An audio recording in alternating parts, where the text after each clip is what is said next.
what are things that the pickup artist community gets wrong? So whether that's coaches or just PUAs in general, very open discussion, but say what you want to say on this.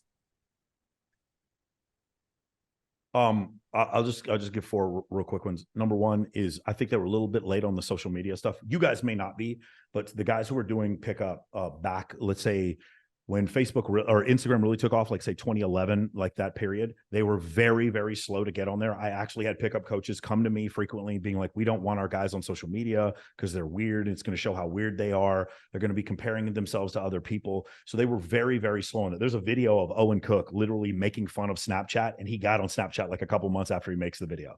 So very slow to adopt social media. And I've had a bunch of guys. Dave Parada came on my show. He agrees with me. The adoption of social mystery was like, dude, Mystery was making fun of Owen for being on YouTube. I was at a dinner one time where he's saying that. I was like, guys, you don't understand. This is going to blow up. This is the way things are headed.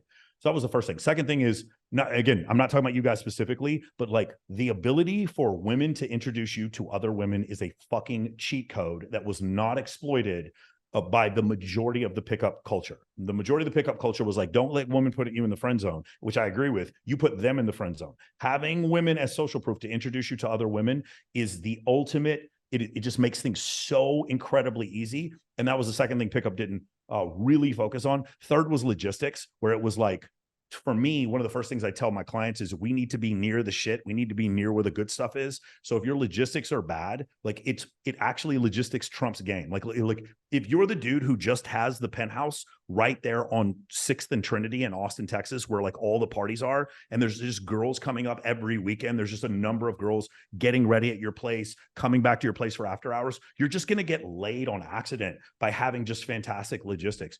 And the fourth issue I had was the way a lot of guys in pickup dealt with rejection was just to completely reframe all rejection. And then you started seeing guys go 60 days without taking a shower, start eating food off other people's plates, laying down in the middle of the street. No, you need to accept rejection, but not have an emotional reaction to it. And so those are just four things that I had watched. I mean, I've been watching guys in pickup since 2003. Those are four things I've been watching in the last 20 years where I think they were just a little bit late to the meeting on a few of those things.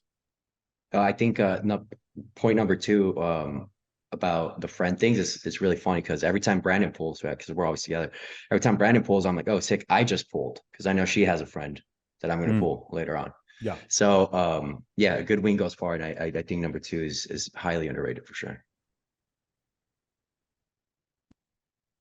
Yeah, I think it depends who we're talking about when we say pickup. If you're talking about RSD, I agree. Lying on the street doing crab dances, I don't think they got much right. I mean, this might be some recency bias, but I think a lot of the industry gets relationship advice, like management and advice, like it's pretty fucked up. Number two, sexual skills. I feel like pickup doesn't talk anything after you actually pull. I feel like in the bedroom they don't talk about, relationship management they don't talk about. One of the other things is guys constantly trying to make guys comfortable instead of actually just turning them on and building trust. I think when a lot of guys face a girl that isn't attracted, they think, fuck, I don't have enough comfort. And they go into this like comfort building nice guy mode, which is another problem. But yeah, it depends who we're talking about when you say pickup. But they're generally like the problems I see students come to us with that have been coached by, pickup essentially.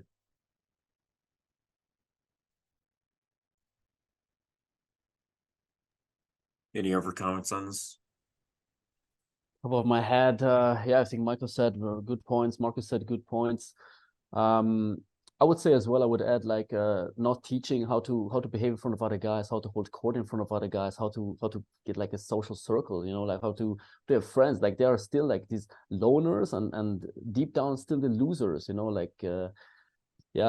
going out alone and doing their day game and night game sessions, most likely day game sessions, because they feel too much of like confrontation with other guys, so they fear that. That's why they rather do their day game sessions, and having nothing else going on in their lives besides that. And I don't know which points as well. As Marcus said as well, what comes afterwards, like relationship, where is like the kind of what comes after putting the girl, because I feel like most coaches even can only get girls for one night stands, quick one night stand, but afterwards there is nothing. Like they cannot keep the girl because they don't have nothing going on in their lives, they're still low value.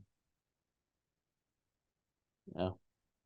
So I want to point out that I guess some coaches still do this, but they look at when they're pulling or whatever as a separate party instead of looking at the girl as a team.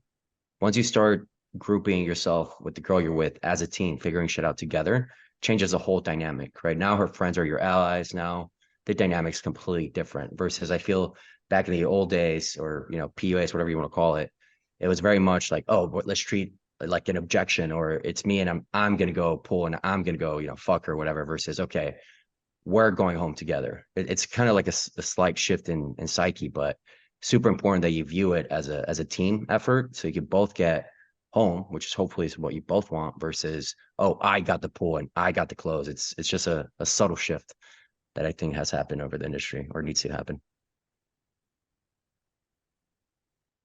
Yeah, and then what else is, for example, like not maximizing each funnel, you know, like most coaches, of course, who don't teach online, they say, oh, Instagram is shit, Tinder is shit, don't hop on online dating, do day game because it's, of course, their business. Others say like the vice versa, like Tinder is the best to find a girlfriend, Tinder is the ultimate shit, forget night game, forget social circle, forget day game, whatever. It depends, you know, and that's what I hate as well. You have to maximize each funnel to be really like the ultimate yeah, pickup artist or high value guy getting girls.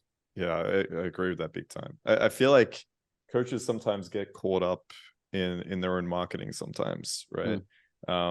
You see it time and time again. It's like they'll niche out to like one teaching and then that's like all there is. And they kind of forget that, you know, as Michael was talking about before, that there is social circle, there is Instagram, there is other avenues to actually attract women. But I feel like it's really hard, but sometimes people just get caught in this. Okay, this is how I got the goal. This is how I learned. This is how I've started teaching. This is what I've niched at. Sure. That's all I'm going to say. And then I'm going to just like shit on everything else. So yeah, I agree with that. You got to like be willing to open your eyes a little bit and see what can work.